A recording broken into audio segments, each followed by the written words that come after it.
The question simply is this: should partners have opposite sex best friends? My bestie. Yeah.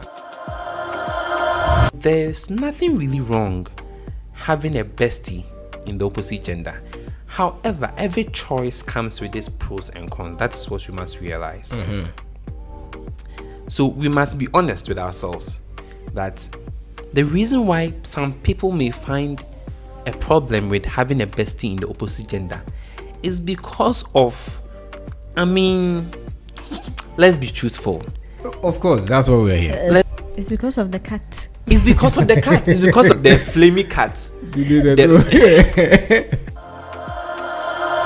This guy finds a student, a girl, and he's so much into her and decides to invest in her, buys her phone, bought her a phone, an iPhone, was basically taking care of everything, pampering the girl, giving her special treatment.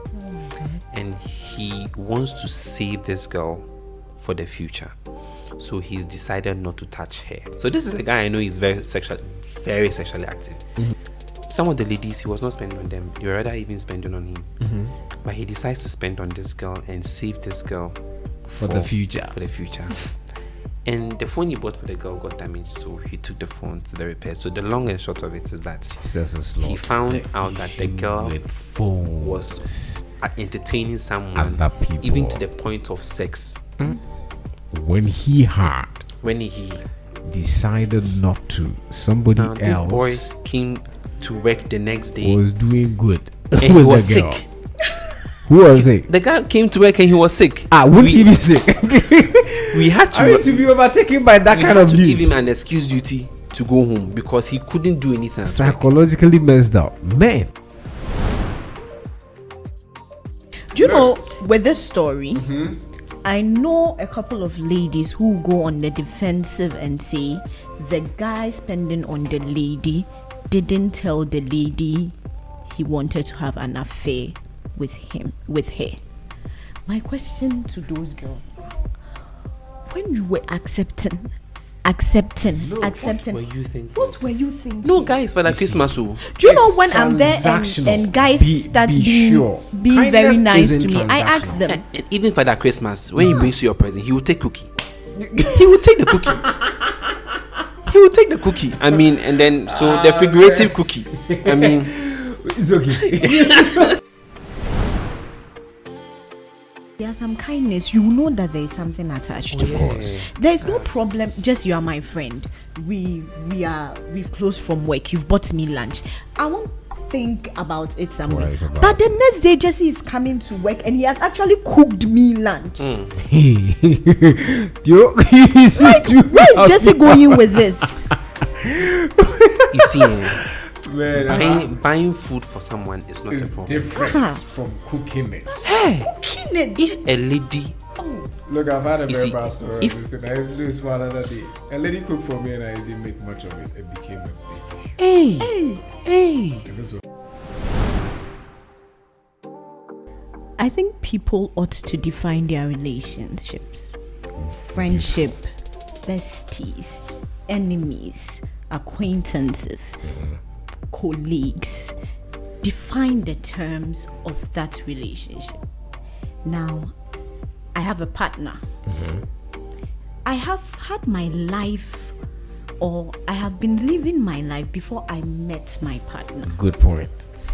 I met my partner, and it doesn't mean my life should come to a standstill or everything should revolve around him. I have family, I have work, I have life in church, and all that.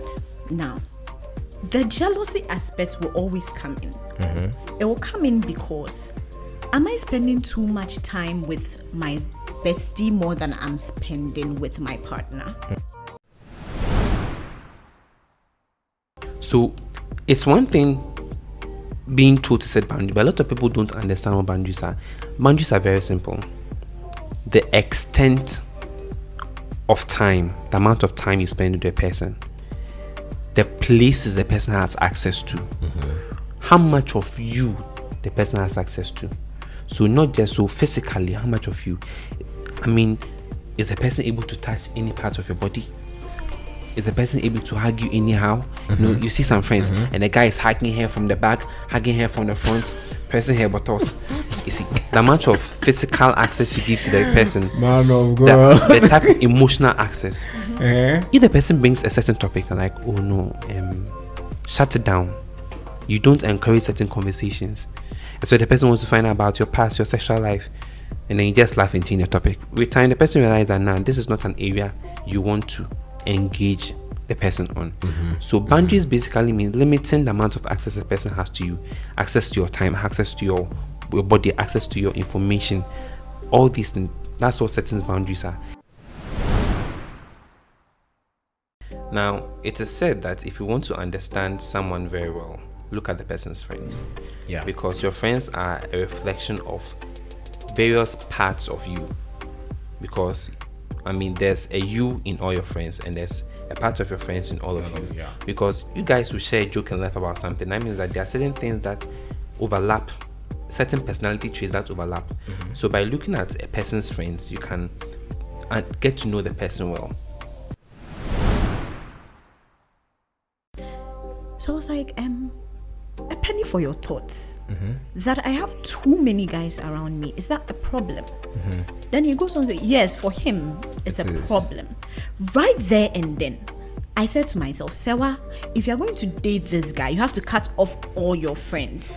Are you willing to do that? Onset.